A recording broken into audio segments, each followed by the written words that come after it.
What's going on, brother? You're My muted. mic is on. Yeah, I'm muted. There Sorry. you go. Once again, what I was saying was welcome to the Rock and Roll Union Streamcast. I am CT. Quick shout out to our sponsor, Rosenfeld Dental Associates, located at 1095 Inman Avenue in Edison, New Jersey. Go rock your smile with the Rock Doc. Dave Rosenfeld, nominated one of the top dentists of 2023 for Jersey. And guys, just a lot to go over tonight. We're having an open forum. If you guys have any comments, any questions. Unfortunately, the only way that I pull up names is if you go through the YouTube channel or if you go directly through StreamYard. So with that being said, if you guys see me looking down, it's because I'm following the feed and I can see who you are on the feed, but I can't see who you are on the screen. It comes up as Facebook user. So just a little heads up about that. But Will, man, for anybody that might not know you, give us a little heads up. You and I go back a little ways now, and just kind of let our viewers know what you're into, what you're involved in. You do a lot where you're at. I try to.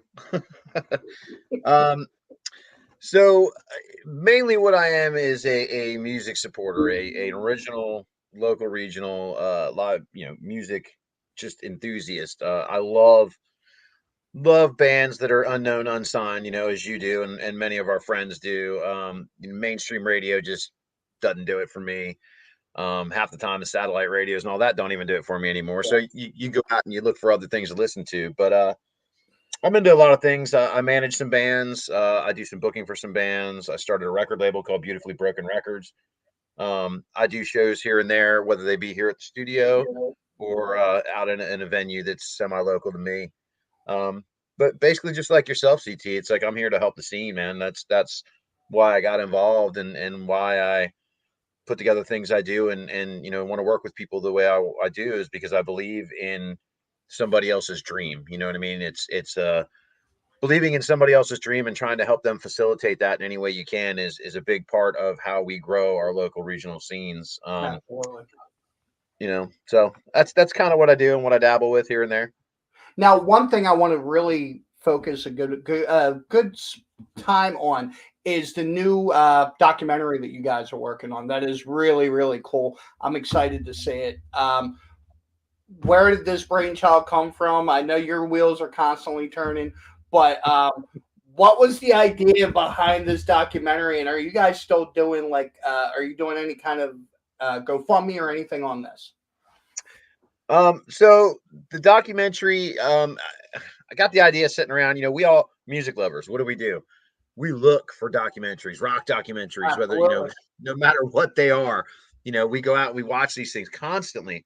And there's some really great ones that are done that are under the radar that aren't, on major bands or major labels or major things putting them out. There's people that are doing these rock documentaries on, things that they love. And the one thing that I noticed with all of these documentaries, music wise, they are either specific, band based, artist based. Right. So the documentary is about one specific band or one specific artist, or it's about one particular region or another particular region. And what they all touch on is fan interaction, but they all just touch on it. You know what I mean? They don't. There are blips and blurbs all through these, and I was sitting there and I got the idea, and I was like, we know so many people within this industry, locally and regionally, that just love going out and seeing these bands, and they travel. We all do. I've gone to Florida, Ohio, wherever to go see these bands that are unsigned or unknown. So I kept thinking about it, and I was like, well, why don't we do a documentary that's regionally based?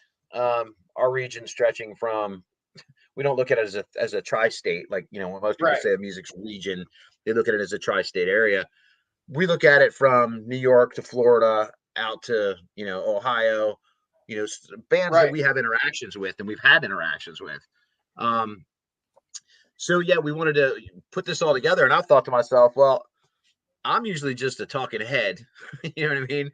I don't know all the tech stuff and the filming of stuff and how that Right. works. So I went and got our buddy Ken, Good Ken old Shepard. Ken. Yeah, that Phoenix Customs. He's a guy that does band shirts and does a lot of them and does really good work at it. I'm sure you've used him. I've used him. He is the exclusive printer for the Rock and Roll Union. Yeah, I Any mean, shirts I've ever gotten, I've gotten from him. yeah, and Kenny's a good dude, man. And so I knew that he'd been doing photography for a while, and I knew that he had started getting into videography. And I thought, well, I don't know what I'm doing. Might as well go enlist somebody else that doesn't really know what he's doing either, but has, but they can do stuff that I can't do. And so I called Ken up and I said, hey, I got this crazy idea. And he was like, yep, absolutely. Let's do it. No That's problem. awesome. Yeah. So Kenny and I drive Kenny nuts, man, because Kenny's, he's got things, kind of a list and it's kind of, a scheduling of things. And here I come in that, nothing I've ever done is scheduled or scripted, and he's got plans, and I'm like, yeah, that's nice. it just Yeah. it drives him nuts. Ask him, he'll tell you, it makes him completely nuts. But we work really good together. Kenny and I have a lot of things in common. There's ideas that he's brought up to me. We started this saying, okay, we just want to do this as a fan based documentary, and as we started kind of peeling back little layers, it was like, this documentary is kind of writing itself now. Like, it's still basically fan based and it's regionally, locally, musicians based. But there are so many different things that have kind of opened our eyes to say, okay, we need to go explore this now. We need to go explore this now. And it's when we set out and we started this thing, we said we're going to take a solid year and just do footage for a solid year. And we're only a couple months into it, and it's this is going to be going on for a while, because we we want to do something and put it out and have everybody watch it and think, yeah, it's great. We do. But my unscheduled self is actually going with Kenny on this and going, okay, let's just ride this thing out. Yeah. Let's see what legs develop and where it goes, and take that time to be able to shoot all that stuff. So Right. he's been the perfect guy for that, man. And as far as the GoFundMe stuff, we haven't got there yet. We feel like we're probably going to need to at some point, but right now we're just kind of doing what Kenny and I can do. Gotcha. And then we'll get to that point, when it comes to it. So we have one question. They're wondering if you're doing any cover bands in the doc. Listen, those that know me, and I'm not gonna, first off, I'm not gonna badmouth cover bands. Okay. That's not what this has been misconstrued over the couple years with me. It's not that I dislike cover bands. Okay. I feel like there is more of a need for me and what I do in the original band circuit. Yeah. So will there be cover bands in there? At this point, I'm not going to say no, because again, this thing's kind of growing its own legs and doing its own thing.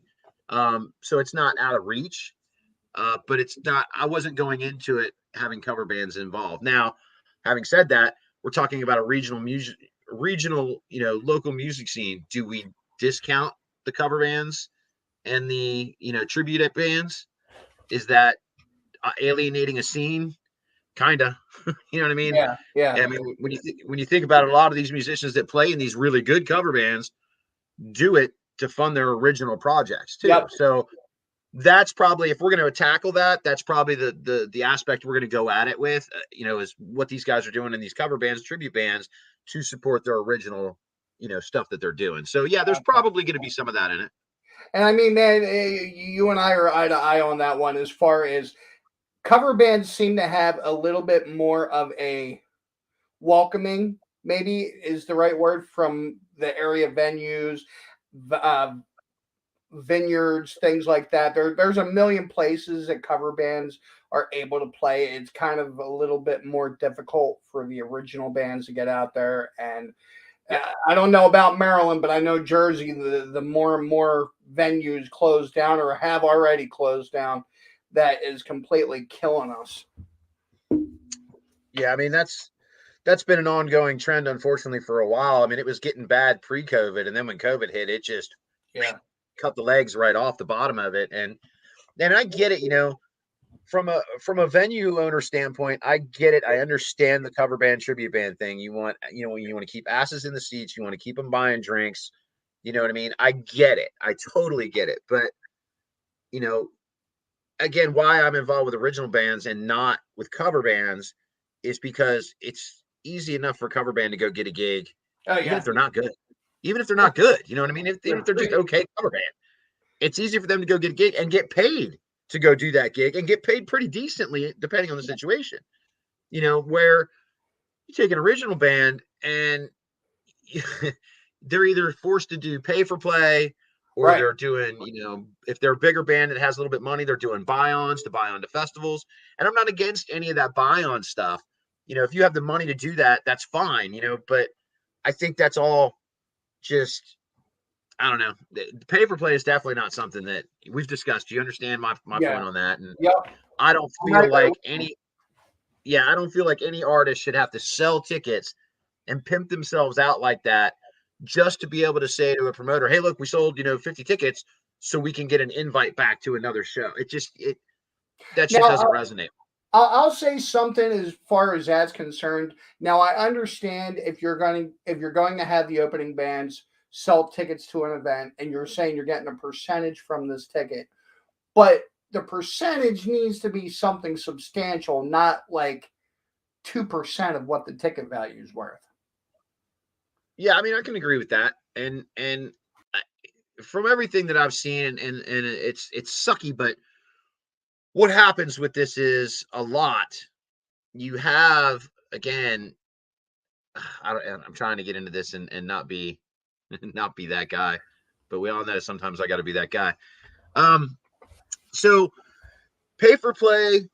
If you were doing it, let's say, okay, there's a 2 to 3 bands openers for a headliner, and when the headliner, I mean a national that's coming through. Right, Okay, right. those tickets are fairly easy for a band to sell. You know what I mean? Because the headliner is somebody that's well known. That's like, oh, we'll buy the tickets from you, no problem. But when you have these guys doing 5, 6 band shows for a local, regional, you know, kind of heavy hitter that you're paying as a venue, as a promoter, you're paying that headliner, and now you're expecting the lower bands to sell the tickets to pay for your production, to pay for whatever's got to be paid for. The venue wants a fee, and the sound guy wants a fee, and all that stuff. Yep. But that's on you as a promoter to take Right. care of that. Hands That's down. not on the bands to sell tickets to help you pay for that. You know what I mean? If you can't do a show and pay for those things up front, then it's makes things a lot more difficult for everybody involved, and it makes things not worthwhile for original bands when they gotta, they're not salesmen, man. They create music. Yeah, They exactly create a right. mood. Exactly. They don't need to be out there used car salesmen. You know what I mean? And let's face it, you get 5, 6, 7 invites a week to shows, and everybody's saying, "Hey, buy tickets, buy tickets, buy tickets." No offense, but we don't want to hear that stuff either. We don't want to be haggled, or hounded all the Right. time. And a band shouldn't have to do that. Period.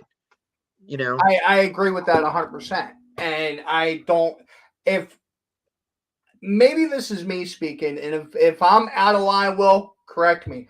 But if you have a promoter logged on to your show, if you have a promoter that's in charge of your show, I don't think the band really needs to do anything. I don't think that they should really. I mean, if they're paying the promoter, then that show should be everywhere without the band doing anything. Well, yes and no. I don't believe a band should sell tickets, but a band should definitely advertise the show. They should Right. definitely plug it, and plug it. That's their job as a band, to plug their show, not to sell tickets, but to plug show, direct people to, here's a ticket link, here's this, here's that. That's, that has to be done. But no, as far as the show itself, that's on the promoter, man. Yeah. That's on the promoter to do a bunch of things. One, it's on the promoter to secure the gig, which means secure and pay for it. It's on the promoter to get a good roster, good lineup on that bill so that people will want to come out. Okay. These guys that'll go out there and just throw 5, 6 bands on there and don't care what those bands are sounding like, or more importantly, what those bands vibe like, what they're, Yeah. what Right. frequency they're vibing on. That show's never going to work, man. You're going to have a bunch of just hateful musicians that are like, I'm trying to play shows and nobody's letting me play shows, so I got to do this. That's the stuff we try to get away from. That's the stuff that I try to get away from. You know what I mean? Yeah. I don't want the bands to have to work other than come play the show. Right. That's it. Now, there's also this is going to be one of your favorite topics. There's also people out there, and we've discussed this off air. There's people out there that feel that they have an exclusivity to working with certain bands, or uh, these bands are mine. And unless you have a contract with that band, as far as Right. I'm concerned, the people that are out there, the more people out there helping a band get out there and perform, the better. Absolutely. I mean, for somebody to say, unless, like you said, unless you're managing said band and you have a said contract that says your management, then all the promoters should go through the management. Right. That simple. But for a promoter to say, oh, that's my band because I booked them, well, most likely you don't book them exclusively. They're not your band. You don't own them. That band is free to go and play whatever show they want to play with whoever they want to play. I don't deal with promoters that play that stupid game, honestly. I never have. It's not been my type. It's well documented that I'm not real happy about those kind of things. So, for me, no, I just, there's a lot of things, man, that are wrong when it comes to promoters. And I hate to use promoter as a bad word. I know some great ones, you know what I mean? And I'm Yep, friends with we some both great do. ones. And unfortunately, the bad ones outweigh the good ones, you know what Yep. I mean? And I get too that, okay, let's put this in perspective. You're saying, like for a guy to say, oh, you can't book that band, it's my band. All right, so here's a promoter that says that about you can't book this local regional band, but he's going to go in and book, Queensryche or somebody to come in. Well, Queensryche ain't your band. Why are you booking them? Yeah. You know what I mean? Right. Right. So these people that have that attitude of, it's you can't book my bands, dude. I'm just going to be real nice about it and say, go fuck yourself. Yeah. Yeah. So somebody agreed. This is Aaron Gulab says, I think it's on the band to promote simply because promoters don't. And if the promoter's Ain't not wrong. promoting, then the promoter's not making his money. Like Mm-hmm. honestly, it shouldn't be. That's the way it should be. If you're paying somebody to do their job, they need to do their job. I can't show Right. up to work and sit in my classroom all day and expect somebody else to teach my class. That's on me. That's what I was hired to do. Right. So if the promoter's not promoting, then the promoters shouldn't be getting paid. And the Uh, thing is, she's got a really good point about that because I see it constantly, constantly, where promoters uh start an event page for a show, and they literally go in there, start the event page. They don't invite anybody. They don't promote anything about it. People are on the event page asking questions, about the show. They don't answer them. It's like, what the fuck? You created a Facebook thing and walked away from it? That's not promoting. That's just being yeah, lazy. yeah, I agree. Somebody else put bands need to work together as a co-op to pull resources and get gigs. That I agree with, and that is a big reason why I named what I do Rock and Roll Union. It was the idea of working together as a force, doing things together, and the problem being is the more the bands unite, the more the people within that scene help out. The more those outside the scene just trying to make a paycheck hate it. Hey, you know what?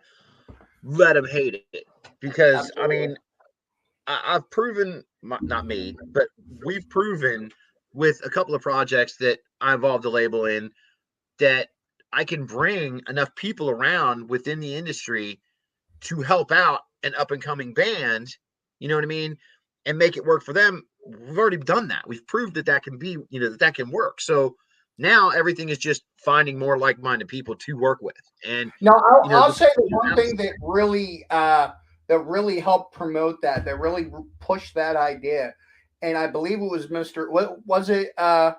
Mr. Gray who broke down on the way back from Bendy Q, and we all pitched together and helped them out, and like we said, without a second thought, we're like, no, let's help them out. Like that's the way it should be.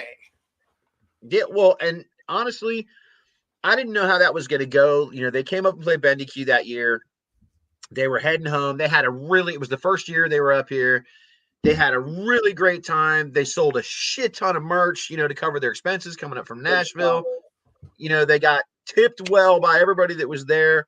And then on the way home, have the van blow up. And they had to take every bit of money they made that weekend just to get a rental truck to load the equipment from the van into the rental truck to keep driving back to Nashville. I mean, keep in mind, they were in Virginia still at this point. And I said, you know what? I was like, this is a perfect example to see if the Rock family can show up. You know what I mean? And got together with a couple people. Chris Carroll, phenomenal rock photographer that we all know, put up some prints for basically like an auction or a giveaway of raffle. We had some other people put up some stuff for raffle, and we just put the word out there. And just the music family, our close little one that, basically Bendy Q, turn around after that great weekend, dude raised $1,800 in 4 days That's all. and sent it off, sent it out to Mr. Gray. They rebuilt the engine and the transmission that was in the van. That can't be done without direct support of fans. You know what I mean? Like, that's what it's all And about. this is Gina Haney's comment. That's what music family does. We take care of each other. And going Right. back to a previous point, this is Christina Avila. She is a promoter out of I want to say Connecticut. As a promoter, at times bands expect me to do everything. It's a team effort. The bands I'm working with are willing to promote themselves as well as myself doing what I can do, and that really is the way. I mean, teamwork makes the dream work. So Absolutely. Absolutely. I mean, I'm not saying a promoter should do everything, but the majority of it, they've got to take, like I said, the items that I mentioned, they got to take care of that stuff. But yeah, they have to be willing, and you have to put bands on your bill that are going to be willing, like she just said, to do that kind of thing. yeah, It's Brad Lee described it to me one day, and it was so simple. He was just like, why is everybody scrounging for all these little slices of pepperoni when together we can have the whole damn pizza? You know what I mean? yeah, right, If people right. would get out of their own ways and get out of their own heads and allow themselves to work with other like-minded people, dude, shit will pop off. It's just the way it works. We have Bill Bonder, Shades of Grey. 55 years ago, my agent bought the band suits, PA systems, whatever we needed to perform. We didn't have Facebook. We just played, and the promoter promoted to keep us playing. Everybody made money, and unfortunately, it's not seen like that right now. And it's something that I think you and me both will are fighting hard against. Where we're really trying to bring that back. There's a level of respect that isn't in the current scene right now. It's it's there, man. It's pockets. It's just like anything else. You got to find the pockets. You got to be able to dig those people out. I'm fortunate enough that you know when I got back into this game, it was 2015, and I hadn't been in music since the 90s, and it was a whole different world transitioning from early 90s when I was involved in the scene Yeah, to 2015. That whole big chunk in there, I came into this going, well, this is going to be different. You know what I mean? yeah. It's like what happened. I remember we talk about, everybody gets nostalgic and talks about this all the time, but I can remember in the late 80s and early 90s, Wednesday through Sunday, you were seeing live music. You know what I mean? And it was all over the place. Some nights, multiple different venues to see multiple different bands, plenty of your friends playing in bands. A band would Absolutely. play. I mean, a band would play and play at like 8 o'clock, pack up, drive halfway across the city to see their buddy's band that didn't come on until 10 Yep. o'clock. You know what I mean? And here's the other thing. We're kind of going back to that cover band thing. Back then, cover bands were a little bit different than what they are now. They would dress the part. They would get into it. They put on a show. Where there's other bands that are out there now. They'll show up in their work clothes and like get up on stage and give you a half an hour, 45 minutes, and with the iPad full in front, like you're not giving me like anything to kind of take away from that. I look. Let's that iPod thing's been a hot thing for a while now. It seems That's a like good topic, man. that's been a major topic for the last 6 months or so of, all these iPads on the stage. It's like, listen, I don't much really care if you've got a lyric sheet in front of you or a Right. song list in front of you or whatever it is. I really don't care. But these bands that just kind of call it in and phone it in, like Yeah. you can just tell, you know what I mean? They're up there. It's Friday. They had a long week. They really don't feel like being here. They're really in it for the cover band money. They're not really in it for the song anymore. And it doesn't happen all the time, but you see it a Yeah, lot. yeah, you definitely see it. Yeah, I don't want to see that shit when I go out to see a band. You know what I mean? And the other thing I don't want to see that I'm seeing more and more, and it bugs the living hell out of me, is if there's a bass being played on your track that you recorded, there better be a damn bass player on that stage playing the That's right. bass. That's right. You know what I That's mean? right. I can't I can't stand that shit when I roll up and I'm seeing some bands or whatever, and this band comes out and I see a drummer and I see a guitar player and I see a singer, and I'm like, where's the bass? I'm hearing bass. I'm hearing keyboards. I'm hearing all this stuff, and I'm like, nope, I'm out. I was like, I don't want to hear it. If you can't reproduce with a live band without a bunch of tracks, now don't get me wrong, for people start freaking out, I understand the use of backing tracks for intros, outros, Right. Sound maybe, effects, things maybe, like that. yeah. I get all that. But if you can't come out on a stage with 4 or 5 members playing all those instruments that have been recorded, I don't want to see it live. I just don't. Right. I will say the one thing that always irked me as far as seeing a cover band was like maybe two instrumentalists and a computer. Like that always bothered me. That always bothered me because it was like karaoke. It was like, Yeah. well, what are we paying these people to show up for? Like that was always my pet peeve. Was like the guitar player, singer, and a keyboard. Like so Like the old something lady from the Wendy's commercials back in the day. who said this? Gina said no Milli Vanilli needed. Dave Rosenfeld, Rock Dog, saying you see that all the time. Bass recorded with no bassist. Yeah, it makes me crazy. Crazy. And but yeah, dude, like there's so much that can be said about like the way things are right now. Now there are pockets. I agree with you. There are pockets of certain areas. I went up to the Stone Pony to see Black Rose Rebellion a couple weeks back, and it was really nice to see a packed house for original music. It took me 2 hours up and 2 hours back, so it was a 4 hour road trip for me. But I mean, it's great seeing that. We need to replicate that more often. No, I agree. I totally agree. And there's pockets that will let you do it. You know what I mean? Like for instance, the Jersey Philly scene, from all accounts and everybody I talk to, is just non-existent anymore. It's just it doesn't have the punch that it used to have. We're down here in Maryland, we're a little bit luckier. There's definitely still an original scene. Um, our problem down here is, and it may be the same in Philly too, nobody wants to go downtown anymore. They're just, they're tired of taking that risk, so to speak. Baltimore Yeah, City's gotten pretty bad, dude. And I mean, it's been bad forever, but it's getting to the point now where I don't go down there unless it's important for me to be there. Um, yeah, I just, I have no desire. And I've talked to a lot of people that are saying the same things. And unfortunately, in major metropolitan areas, where's all your good clubs? They're in yeah, the city, yeah, So you have this conflict now of trying to put people into houses that nobody wants to go into. yeah. It's becomes, it's more of a hassle for a band too. Band goes downtown, they got their van out back in the alley parked. They're doing their load in or they're doing their load out, and their van gets robbed. You know what I mean? It's like, who wants to put up with that? And the stuffing, it's not cheap.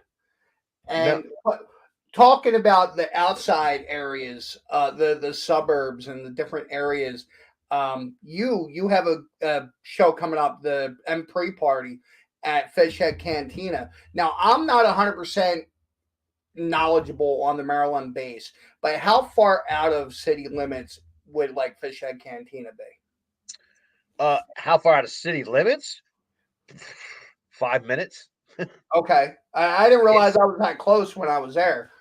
Yeah, it's you're literally 5 minutes out of the city line. you're Gotcha. probably 10 minutes out of downtown Baltimore. Wow. So yeah, I mean, but see, those are the kind of places people don't mind going still. You know what I mean? Because it's not downtown. There's tons of parking and it's free parking. You know what I mean? Yeah. And they're not worried about walking from the venue to their car or vice versa. Right. It's a lot. I think it's twofold in the sense of most of your concert goers are people our age. You know what I Right. mean?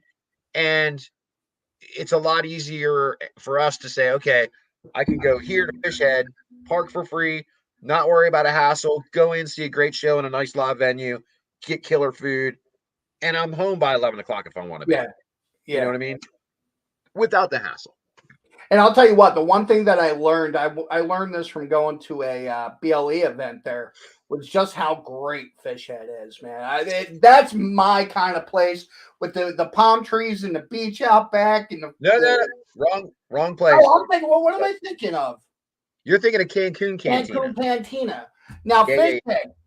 Fishhead, This is I remember we used to go there on the tail end of M3 when yeah, me and my buddies would go down to M3. We would go to Fishhead. Now, your event starts off at what time? I want to say 11. Am I wrong? yeah. You're wrong. It's okay now. It's not the pre-party. It's called the pre-gathering. Pre-gathering. There Um, it is. It is kicking off at noon. It's from noon to 4. It's at Fishhead Cantina and Sushi Bar, or Fishhead Sushi Bar and Live Cantina. I forget what they're calling it now, but it's a great venue. I mean, when your Nationals come through, when your Faster Pussycats, your LA Guns, and all that stuff come through, that's where they're playing. Gotcha. So it's got a great system in it. Great food, great environment. Show starts at noon. It's 3 bands. Get Baltimore-based Cruiser, which is some younger guys. They're in their little 20s. I like to call it their little 20s. But they do all original music. They are performing music and writing music in a vein that's like a 70s, 80s hard rock kind of feel to it. Not necessarily metal, but just a hard rock. Good, talented kids. And then Mr. Gray coming up again from Nashville. Love the hell out of those guys. I work with them any chance I get. They're just an amazing 3-piece. They're going to be in the middle of the show there. And then 2016 M3 alum, 86 Bullets, will be headlining that show. And that's again, if you're getting it now on a ticket link, it's a $20. The ticket link closes 24 hours before. It's 25 at the door. But 3 great brands. It kicks off M3 weekend. And then from my show ending at 4, Dave Dillman's show and Detoxin Productions, the actual M-Pre party, just called the M-Pre, not M3, M-Pre party, that Dave has done every year that they've done an M3. Yeah. Yep. His show is at 6 o'clock. So there's a 2-hour window between where mine ends and where Dave starts. And my venue is only about 20, 25 minutes from his venue. Oh, that's great. Yeah, That's so awesome. it makes it a nice full day of music, all original music that is not going to be at M3, that probably isn't going to be on any festivals anytime soon, except for You maybe know, the I rumor. think I put as a comment on an M3 post that I think the events that surround M3 now have become better than what's actually at M3. Like I'm more excited to see the things that surround it. Yeah, yeah, definitely. Well, and I had a discussion on an M3 page as well, where they were mentioning their pre-parties that they decided to finally start announcing 3 weeks before M3. These were official sanctioned M3 parties, and I made a comment on a post that they did, and I got a comment back, and then I left a very long, lengthy comment explaining why there were pre-parties, and that we were just doing what they refused to do, which is get new blood on the Yeah. festival, Yep. I get agree these other 100%. things. So I was getting a little bit of flack from M3 for it, and I was just like, whatever. I was Now, like, here's I the said thing my that I piece. think M3 doesn't take into consideration. Now, granted, I'm a hardcore pro wrestling fan, have been since I was like 5 years old.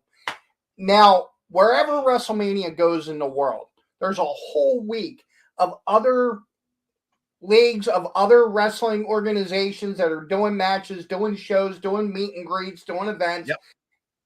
And that was what M3 had the potential to do and is doing Absolutely. to a point.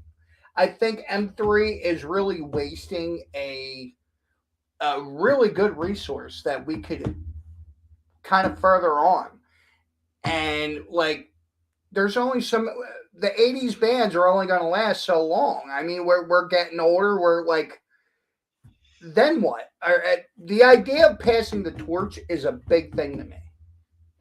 Should be done. It has to be done to keep, that specific genre alive and going. And, you know, if you don't give these bands that, fit in that 80s mold that are younger players, there's not going to be that genre of music. It's just not going to be there anymore. Yeah. And the thing about that is, there's the famous quote, whoever said it, everything repeats itself. Right. And music is no different. Now it's variations of what was done, right, but it does repeat itself. There are so many bands out there right now that have that 80s hard rock metal sound that weren't even born yet. You know what I mean? And they're writing original music in that vein. Those guys need a place to play. I mean, the thing that kills me is we've been we've been worrying about getting loudness over to M3 for years, but there's no attempt to try and get heat over here or get some of that. Like, we know these guys are having a hard time getting into the country, but there's other bands that are over there that can come over quite easily. Yeah, and the whole loudness thing. Every time any U.S. festival or date announces loudness, just look for the comments, because there's 50 million of them about, well, depends on if their visas get approved, or maybe they get the right kind of visas this time. Or, I mean, loudness has got to be the spinal tap of getting work visas for a band to travel into this country. Absolutely. Now, so talk to me a little bit, Will, as far as rock metal radio. I don't know if you decided to one way or the other, or if you've changed the name since you changed the name of the record company. What are you coming back to us anytime soon? Yeah, the plan is that it will be back. There's so much other stuff going on right now. Going up to Toxic Studios and doing it in the studio, which I loved doing. I absolutely love being in that studio atmosphere and doing that podcast. Just wasn't, that's 2.5 hours, sometimes 3, depending on if it was for me, because traffic going up on a Saturday morning, I got all the beach traffic going that way to Jersey. Yep. So it would take, sometimes it was 2 to 3.5 hours to get to the studio, each way, do a 2-hour show, and then drive 2.5, 3 hours back. Well, after, a year or so of that, it just got to be too much. And then, of course, the other shit that I had to deal with came in, and I had to get healed up from that. Thank God for that. So, yeah, absolutely right. Thank God for that. So getting back to it, I want to get back to it, but I wanted to come back better than what it was even. You know what I mean? I didn't want to come back and be half-assed about it and say, okay, well, I'm just going to do it like this on an audio platform. No, I need to have audio, video. I need to have it structured the way it was. I need to have multiple camera angles because of what I wanted to do, bringing that show from the Toxic Radio studios to this studio and being able to do it here with the ability of miking up out there in the live room, a complete band running it through the board so the sound would be perfect. That's the goal. That's what this big old beast back here was for to begin with. Gotcha. So that could be mixed well and sent out on the airwaves. So am I coming back? Absolutely. When? I got so many irons in the fire right now. I hear you. Constantly moving, man. You're constantly moving.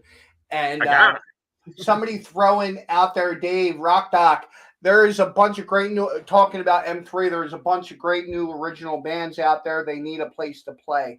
The Break Festival had so many new great rock bands. Everyone helped each other. It was amazing. Now, the one thing I got to say about the Break contest, there's been a lot of people talking bad on Bamboozle or whatever, and I'm not in that. I don't really care about all that. All I know is I went and saw the Break contest in Vineland, New Jersey, on a Sunday. First off, Sunday's notorious for not getting anybody out there. Two, the Eagles were in the playoffs, going for the Super Bowl. That's another reason to not get anybody in the venue. And these were all original bands. So number three reason to not have anybody in the building, and the place was mobbed. The place was packed. And I really got to say that gave me a really good smile on my face because this is what original music can do. Let's show these venues that we can pack you to the gills with original music. That was exciting, man. That was a really cool thing to say. Well, that's good, and I'm glad again that there's pockets of that exist, and it's connect the dots at this point. This Yeah, pocket to this pocket to this pocket. If we can get everybody involved, we can create the bigger field. You know what I mean? For these yeah, bands, we can send. The whole idea of me starting to bring Mr. Gray up here was because one, they were badass, and I said, well, they'll fit in up here. It's like they will have fans up here if we just get them up here. Well, they as a band were willing to come up and say, all right, we're loading all the gear in the truck. We're coming to your house to play the Bendy Q. You got 150 people at your house for this. We want to be exposed to those people. And now because of that first year, and they've been up here 2 or 3 times now, they have a family base here. So when they do their little touring thing on the way up the East Coast, they can make a stop in this region and say, hey, we know we're going to have some fans that are coming out to this. You know what I mean? It's right. the idea of me bringing an out of state band in and up here for Bendy Q is to introduce them to the family, number one. Yep. And it goes well with the Bendy Q, then okay, bring them up here for a studio showcase, or put them on a fish head bill if I get another one, stuff like that. Mr. Gray has been the one that said, we're coming. You know what I mean? That's Make all. money, don't make money, doesn't matter, we're coming. And those are the kind of bands we need to look for. And those are the kind of people we need to look for. Yeah, I agree wholeheartedly. So for those of us, and I know there's quite a few people watching, I'm gonna put you on the spot for a minute. When should we expect Bendy Q info? It's October 7th. Oh, he's already got the date. Yeah, I think it's the 7th. It's the 6th. It's that I think it's that first weekend in October. So it's our second week in October. So it's the 6th and 7th, Friday and Saturday. Okay. I don't know. I don't have my calendar in front of me. I could do that, but then I'd be sitting there forever trying to find it. So we're gonna have some repeat offenders. Rat Rod's gonna come back and play. They've already said they want to come back and play. 86, of course, will be on the roster because they're 86 and they are me and I am them. You know what I mean? And Yeah. there might be one other repeat offender, and then I'm gonna have that'd be 3. So I'll have 4 more new bands that have never played Bendy Q before. So Nice. Not any ideas currently, or are you still kind of looking for it? I've got the whole lineup almost done. Gotcha. That's Almost done. awesome. Yeah, I try to. Bendy Q's the one show, dude. No matter what other shows I'm putting together, Bendy Q is so involved. It's just like, okay, I want to have my bands locked in 6-8 months before the damn thing. You know what I mean? It's You're this is Wendy commenting. Your wife is your calendar. she is my living calendar without a doubt. And she yells at me all the time. You need to start writing this stuff down. You need to start putting reminders in your phone. I'm like, I'll remember. Yeah, right. Yeah, right. Dude, I'll tell you what, I'm so bad. My wife does my medicine on a monthly thing that I got to take my whatever pills I got to take. So believe me, I'm up shit's creek without the wife. So Bill, Brad Huber, bring the 45 to Bendy Q. You know what though? Have you heard them? No. Yes, Brad, yes, I have. Yes, I have. They are phenomenal. Yeah, Brad's been sending me stuff of theirs before, and they are pretty good, man. Brad, hook it up, man. If you think they'll come play Bendy Q in the backyard with 7 other bands, hook it up. Tell them to come on down. I got a spot for them. So one topic I want to bring up there, I want to see what our viewers think, but I really want to pick your brain, Will, is are we as a rock community, not you and me per se, but as a whole, are we kind of limiting younger bands from, because I see bands like Greta Van Fleet come up and people go, oh, they're too much like Led Zeppelin, fuck them, we don't want to listen to them. Like, are we limiting the younger generation from coming up by doing things like that? That's an interesting question, actually, because I'm not a fan of Greta Van Fleet, but that's because of not a fan of the other band they sound like. Right. But if if there's a young band that's talented and they hit a nerve with people, then yeah, that band should be supported and put out there. I mean, I don't like them, but there's tons of other people that do. Obviously, I mean, they tour with Metallica. They tour with Right. they open up on these huge shows. So there's a need and a want for it. I think the problem is that, and this is just me thinking off the top of my head here, when you have a younger band, made up of younger musicians, they're going to attract their friends for a little bit, but that generation in their 20s isn't used to going out to concerts and to shows all the time, and they don't Yeah. go out. They download their music, they listen to it in their cars, they listen to it in their houses. They don't really go out and support that stuff. So when you have a young band, my advice to people in the music family, supporters, when you find a young band that's really good and are playing music in that same vein that we all love, do whatever you can to help them out. You know what I That's mean? right. If you 100%. need to sit behind their merch booth for them while they're playing, dude, sit behind the damn merch booth and sell some t-shirts. You know what I mean? If that's all you can do, whatever it is, put yourself behind these young bands. Take the family. I always talk about the family. My whole goal when I'm dealing with a newer band or even a younger band is put them in front of the family. The family that I already know supports that kind of environment, and let the family help push it out there. You know what I mean? You're right. But it's the hardest thing to do. I've talked this over with numerous people. The hardest thing to do is get young people out to a club to see a band. It is. They just don't go. But the other question is, and like I said, with the break contest, I saw quite a few people in the club, but they were under 21 because it was an under 21 club. Is that something that's missing from today's climate that maybe we need to start looking into?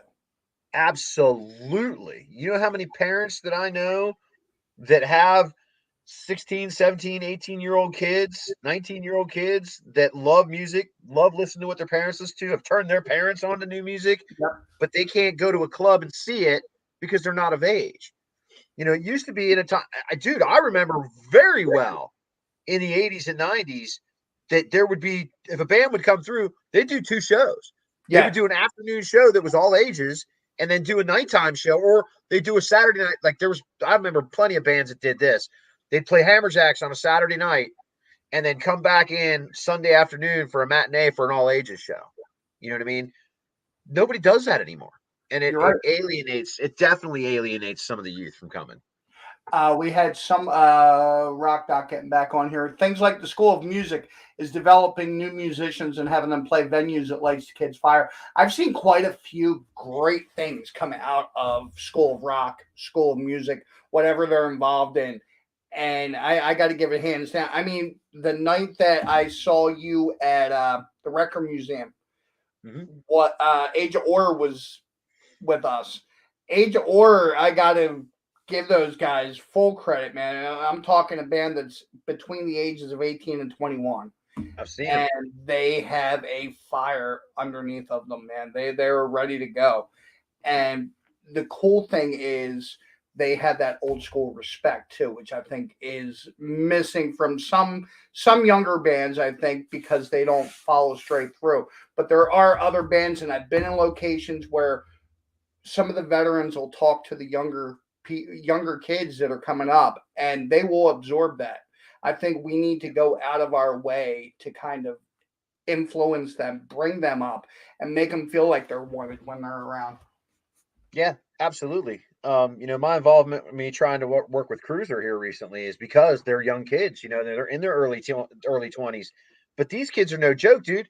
They've already been down to Nashville. They've already been up to the Stone Pony. They've organized this little tour on their own. You know what I mean? They're just doing it by Yeah. themselves. Yep. And Yep. That's the kind of band where I'm just like, all right, I want to throw some of my resources around you because Yep. you're already doing a bunch of stuff by yourselves that guys that are in bands that are my age aren't doing. You know what I mean? It's like, Oh yeah. so why wouldn't I want to be a part of what they're doing? You know what I mean? And hopefully they want to continue to be a part of what I'm doing. And we got my They're boy great guys. James Ryder messaging in. You also got the laws that prevent a lot of under 21 shows at bars. That's the beauty. And I'm about to say something that I haven't released yet. June 3rd is a new direction for Rock and Roll Union. We're actually starting up. It is a it's an old moose lodge that was in Paulsboro, New Jersey. We have people helping us with the sound. We have people that are really getting into doing different things. That band Age of War that we were just talking about is going to be coming with us to play. It's going to be an all ages show. Studio E, when I was Yep. hanging with you guys back for the Babylon Shake show, this goes back, God, what, 2, 3 years now? That was That that was an was all that ages was show. yeah, And that was our original F Your Rules rock show during the middle of COVID that we did, that's and we the had to make it. beauty of what we do is we're able to find those different pockets, those different venues. We're able to offer something a little bit different. All we ask is that you keep an eye on the younger ones that you might be bringing. Don't let them. No drinking in these venues. No like making asses out of yourself in these venues. Right, But right, we ask that like it's all ages. But we don't want the right. problems of all ages, and that's the one thing that I think a lot of venues might have fallen into. I remember there were all ages dances, and there were all ages like club nights, and there were all and quite a few times when my older sons were coming up, I would go pick them up after one of them, and there'd be fist fights in the parking lot. There'd be Right. problems in the parking lot. This is the shit that people don't want to see. Right. Well, and again, it's called an all ages show. That means everybody, drinking age on Yep. down to under drinking Right. age. And the part of that, what worked, I think, for a lot of that stuff in the late 80s, early 90s was you had parents going with their kids to these shows. It wasn't like they were just dropping their kids off and saying, "Hey, go have a free for all with all the other kids." Right. These were families going into these shows together. So you didn't have all that fighting and all that crap going Yeah. on. You know what I mean? That is the key. It's like being able to look, music's just like anything else. You go on vacation with your family, okay? You go to the beach with your family to enjoy each other. You go Disney World with the family to enjoy each other and see the things. Music's no different. Take your kids to a freaking show and enjoy music with them. Yep. You know what I mean? Exactly right. I It's no raised different. my older sons came up on Warp Tour. I was never that parent that I expect you to listen to my music and my music only. Like I'm going to Right. give your stuff a try. I want to know what you're listening to because by knowing what you're listening to, kind of lets me know who you are. Oh And yeah. going to Warp Tour, I mean, they would expose me to all their bands. But they would also, like, my sons are dying to go see Aerosmith, who just released, like, well, they got their big announcement coming Monday. I think we all know what that is. But Right. they've been to Alice Cooper. They've been to other shows before they were younger. I mean, before they were of age. And I just think that that's something that needs to be fostered from parent to kid. Definitely. Absolutely. Absolutely. Somebody else saying there's a few more underground. Let me see. James Ryder. A few more underground bars in Brooklyn that for all ages, and how you brought a drink is you pay money to buy literal monopoly money. Then they take and got you a beer. Not quite That's a little weird. confused on that one. But James, send me a message. Send me a message on that because that seems weird. Whatever you just said seemed really that weird. sounds awesome, but he says it's very punk rock. Like I'm New York, man, CBGBs. I wish I would kill for a club like CBGBs on the web. And that's the one thing that bothers me when you see videos of bands playing West Coast and are playing like the Rainbow or these pay to play venues. Like anybody can play these venues right now. All you have to do is pay the right amount of money, and Yeah, they're that's what's called a buy on. you're not. I hate to say this, but you're not playing the rainbow just because you're playing the rainbow. Like You're playing the Rainbow because it's a historic room and you want to be able to put it on your resume. You're playing the Whiskey because exactly it's an right. historic room. And the thing is, this is where the buy on comes in. This isn't a paper. I mean, a pay per view. This isn't a pay for play. It Right. is, but it's not in the traditional sense of sell tickets. What it is, and I don't know the numbers obviously, but if you got a place like the Whiskey, okay, so they got enough enough coming in there to play the Whiskey, and you have 2, 3 different tiers of buy on depending on where you want to be in that lineup. So it's 1,500, and I don't know the number. I'm just throwing numbers, but it's Right. 1,500 bucks for the opening band to play there. So 1,500 bucks to play there, plus your travel getting there, plus your hotel getting there. You're spending 2 grand, spending 2 grand to go play the whiskey, and they're taking half of your merch money too, by the way. Yep. So it's like, I get it. Some bands want to be able to say, "Hey, we opened up for Enough's Enough at the whiskey." You know what I mean? And I Right. get that. That in some circles that means something, but to me, and again, if your band has the money to do that, by all means, go do it. Right. If that's where you want to put your funds, go do it. But for me, I don't see. I would rather see a band do a buy on for a festival. You know what I mean? Absolutely. And be able to, even if it's on a B stage, just to be able to see by that number of people, that I can understand and being worth the buy on. But Right. to to do a buy on of 15, 18, $2,000, depending on your position, just to play a specific venue because it is the venue, I don't see the point in that. I just don't. Yeah. Some will argue with me on it, but for me, I just don't see it. I mean, honestly, when I went to the Stone Pony, to me that was the stage to get on because it was like these bands are working to schedule a spot there. Like the Pony, I don't know if they play as many nights as they used to, but they used to play 5, 6 nights out of the week, and it was a different show every night. There's only so many bands still that can fit onto that stage that you're not paying to play. They're actually giving you some money to show up. Somebody, Right. who is this? This is okay, James Ryder. Basically, they walk around. They walk around and was you can't buy a drink at a place that doesn't have a liquor license. All right. So what they did, you spent money to buy an item. In that case, it was Monopoly money. So you pay money to get Monopoly money, and then you exchange the Monopoly money for a drink. Gotcha. Either I got way, if a cop raided the place, you'd probably still be screwed. But points for thinking outside the box. Hey man, that's an A for originality there. That'll work. That's very, and James is right. That's very punk style attitude towards the Yeah, whole dude. thing. You know what I mean? It's a big I'll old tell you middle what. finger. In college, I had a class that compared like alternate life movements in history to the punk rock movement, and it was a really eye opening experience because me being the age that I am, I didn't see when Iggy Pop and the Stooges were on TV throwing peanut butter at everybody, and I really became a hardcore punk fan after that. Vinny Mouse, my boy Mouse, Trickster paid to play with Kiss. There you go. That's a buy on if I ever heard of one, right there. I mean, there's quite a few in the scene that are still hangers on that still kind of have that rock star attitude that aren't really rock. And nobody's a rock star anymore in this country, at least.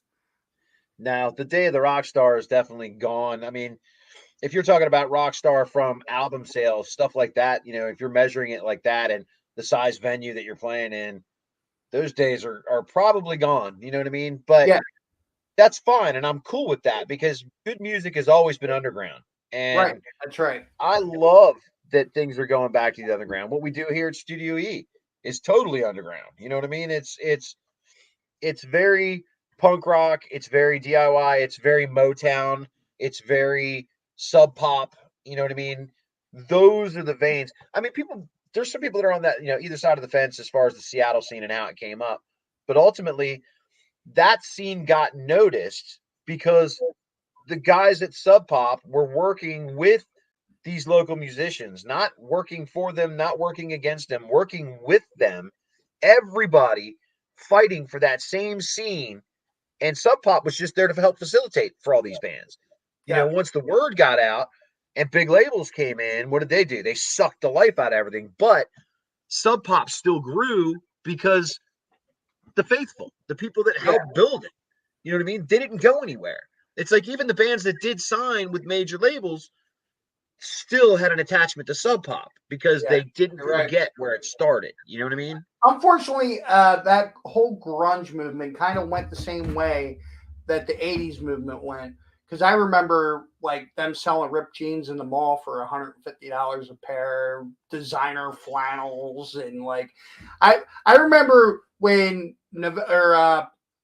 Use Your Illusion. I'm trying to remember the name of the video that they did on top of the rooftop, but Axel was wearing Chucks. Don't cry tonight or whatever it was. And Don't you I cry. said to my dad, I said, I want a pair of them sneakers. And I remember him literally having to go to 8 different stores to find a pair of Chuck Taylors. And then grunge came in and Chuck Taylors were the thing and they were everywhere. And then like the price went up. But like everything that they fought the 80s on as far as capitalism, as far as commercialism was concerned, all went to the 90s and it went a lot quicker. Yeah, well, that's the big corporations for you. That's the machine. You know what I mean? Yeah. It's like you can't have, when alternative was actually alternative and underground, nobody was being bought and nobody cared and nobody wanted to be bought because they wanted to do things their way. That's how that whole thing started. You know what I mean? Right. That's how that whole everybody blames it on grunge, Seattle, this. Grunge is what happened to the term that they put on it, but that was just dark rock. It was Yeah. just dark metal, dark rock coming out of a place. Trust me, I lived in Seattle for 5 years when I was a kid. It's fucking depressing, dude. I'm When sure raining it's 95% of the time. yeah. So I Like, mean, the music that came out of there was very Sabbath-esque. You know what I mean? It was very gotcha. dark driven guitar tones and just heavy stuff. And it was a great thing until the major labels came in and said, now we have to find every band that sounds like this because Yeah. this is the new thing. But for once, it wasn't created by that scene wasn't created by a record label. You know what I mean? That scene was created organically by the musicians and the people that worked in that area. And I don't think you can tie up that movement as easily as you could with some of the 80s hair bands.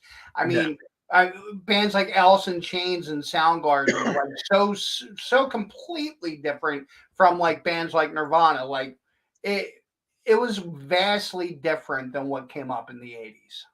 Yeah, well, I mean, you had there was so much that came out of that Pacific Northwest, man. I mean, you had the Melvins, you had Green River, you had Mother Love Bone, who I swear to this day, when people tell me, oh, I just never made that connection to the whole grunge side, I always say, go back and listen to some Mother Love Bone because that to me, Mother Love Bone is the perfect transitional band of where music went from in the late 80s with the hard rock and metal into the alternative or grunge in the 90s. That's the perfect band. You know what I mean? That was the perfect transition band. And, the sad part about it is had, you know, had that band gone on and Andrew not died and all the things that would happen, you wouldn't have had Pearl Jam. You wouldn't have had there's all these other bands that wouldn't have happened if that band kept going. You know what I mean? But Gotcha. them and Alice in Chains, those are the two crossover bands that I tell everybody all the time. It's like if you can listen to Alice in Chains and if you can listen to them, then you can listen to some of the other stuff. You're just not giving it a chance. You know what I mean? So talk to me a little bit before we go, or quickly. It's crazy how quick time goes.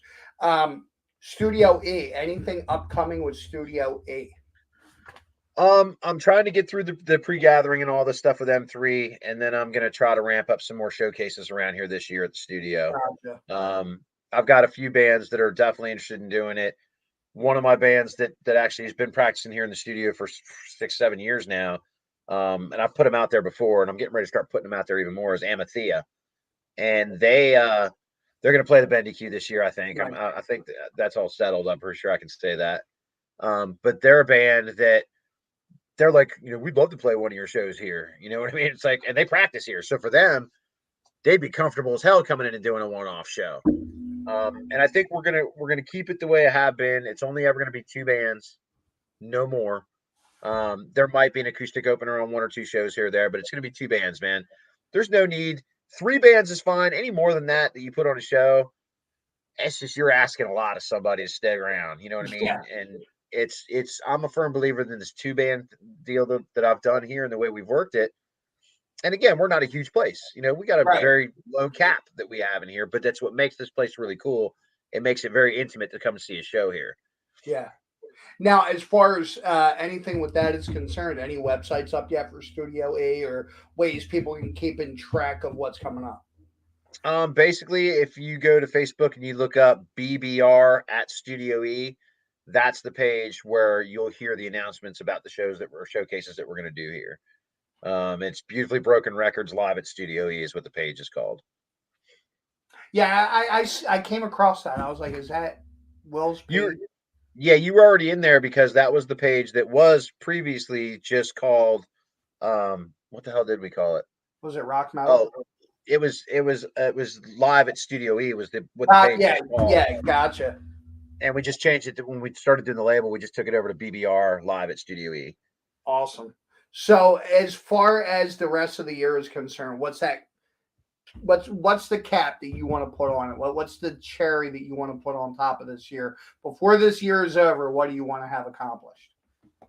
Uh, I need a couple more bands before this year's out that are willing to work, to travel, and to just make the dream happen because we're going to put you with people that also want to make the dream happen. Oh yeah, I get a couple more good bands that are willing to travel, like a Mr. Gray or an 86 or a Rat Rod. You know what I mean? These are all bands that don't have a problem. Hey, you going to show in Chicago? Yeah, let's make that work. Let's go. You know what I mean? yeah. I mean, the one thing I got to give Rat Round props for as I wear their shirt is that Pittsburgh show. Man, they just drove straight to Pittsburgh and right on back, and I was Yeah, like, wow, man, that is awesome. That is dedication. yeah, Much and these respect to and them. bands are doing it for no money. You know what I mean? Just Yeah, because they want to get the hell out of where they're at. You got to get outside your scene. Anybody will tell you if you're a band in a certain area, you have like a year and a half time of your fan base, your home base, before that home base starts wearing off. So if you don't, in that year and a half window, if you don't start getting outside of your area, it's not going to happen. It's yeah, not. You have to get out. You have, and I'm not saying you got to go to California. You know what I mean?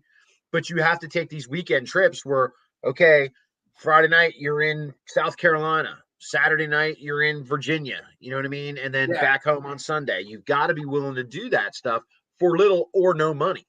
You I know? mean, I got to give mad respect for Zenora. They've been on the road. They've been laying their tracks. They've been doing what they got to do. Young, hungry band. Got to give them credit. Doing exactly what you're saying, man. Mm-hmm. And I think a lot of bands need to do the same thing. I think that even me, if I go into a different area, if I'm somewhere on vacation, I want to go to some place that has live music so I can hear what they sound Yeah, like. absolutely. Every time we go anywhere, Wendy and I are looking for who's got live music, who's playing. You know, we've been places where we're walking down the street and we hear a band playing, and it's like, okay, where Ears is it? Yeah, your ears are up, the antenna's up. It's like, let's go find this. Where's it going on at? And that's all part of it, and that's all part of finding talent too in other areas, and just being able to say, hey, look. Now, I mean, I'm a little different that I have my own space, not a venue, but I have my own space here at the studio. So I can be on vacation somewhere and see a band and go, hey, if you all get up to the Maryland area, please come talk to Yeah, me. I got a absolutely. place for you to come play. You know what I mean? There's a band I'm still working on out of South Carolina that I want up here badly. And it just doesn't work out for them to come up just to play a show here. They've Gotcha. got to work it out so where they can, make the weekend happen. And when they pull the trigger on that, buddy, that's going to be a good show. That's going to be a So, good show. well, Will, thank you so much, brother. This has been a blast, man. I got to wrap it up, but brother, thank you so much for being here. I definitely want to do this more often. This was a fun night. Yeah, man. I thank you for having me, CT. It's like I'd said before, since not doing my show, it's like anytime somebody says, "Hey, you want to pop on my show?" Yes, I do. I might take advantage of that a little bit more often. So, Hey, man, I'm around anytime. all right, brother. You have a great rest of your night, man. All right, you too, brother. My love to D. Thanks. Back at you, brother, to Wendy. Have a good night. You too, bro. All right, guys. That was Will Mass, Ignite the Scene, Beautifully Broken Records. Great guy. Blessed to call him a friend. And man, we're just gonna keep somebody Gina again. Thank you both for all you do for the local scenes. Thank you guys for tuning in. Thank you guys for doing all that you do. Without us, without a collective us, there is no scene. So, guys, we got to make sure that we're doing things the right way. So, with that being said, I always look at my calendar at the end of my show to see who's coming up next. Next week, we have a Foo Fighters tribute, Monkey Wrench from Central Jersey. They'll be checking in with us. We'll be talking a little bit more. And until next time, guys, don't just leave it. Leave it better. Have a great week, everybody.